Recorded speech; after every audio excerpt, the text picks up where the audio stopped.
سمجھ رہی تھی، لیکن وہ شاید اس کا باپ نہیں تھا۔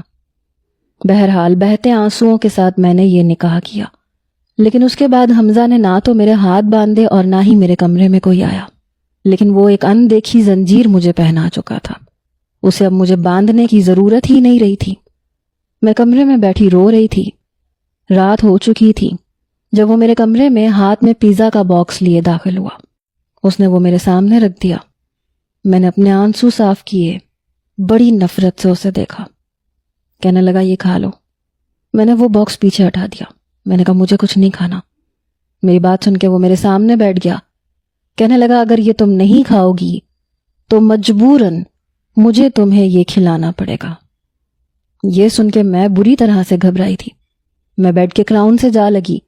وہ مجھے خوفزدہ دیکھ کے کہنے لگا ویسے بھی تازہ تازہ نکاح ہوا ہے، پھر لڑکی تم اتنی بھی بری نہیں ہو، بھوک تو مجھے بھی بہت لگ رہی ہے ابھی، تمہارا کیا خیال ہے، کھاؤں تمہیں؟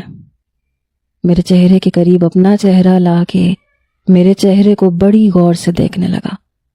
کہنے لگا پیزا کھانا ہے یا پھر آج رات میں تمہیں پیزا سمجھ کے کھا جاؤں؟ میں بری طرح سے تھر تھرا کے رہ گئی۔ اپنے ہاتھوں سے بیڈ کی چادر کو دبوچ رکھا تھا۔ اس کے ہونٹ میرے لبوں کے بے حد قریب تھے اور میں بیڈ کے کراؤن سے ٹیک لگا چکی تھی۔ پیچھے ہٹنے کے لیے جگہ باقی نہیں تھی۔ اس کی گرم سانسیں میرے ہونٹوں کو جھلسا رہی تھیں۔ وہ کہنے لگا میرے جیسے الٹے دماغ والے سے پنگا مت لینا، کیونکہ ایک پنگے کا نتیجہ تم دیکھ چکی ہو اور ایک بار میرے سینے سے بھی لگ چکی ہو، میری شدت کو بھی سہ چکی ہو، اور وہ صرف ٹریلر تھا، پکچر ابھی باقی ہے۔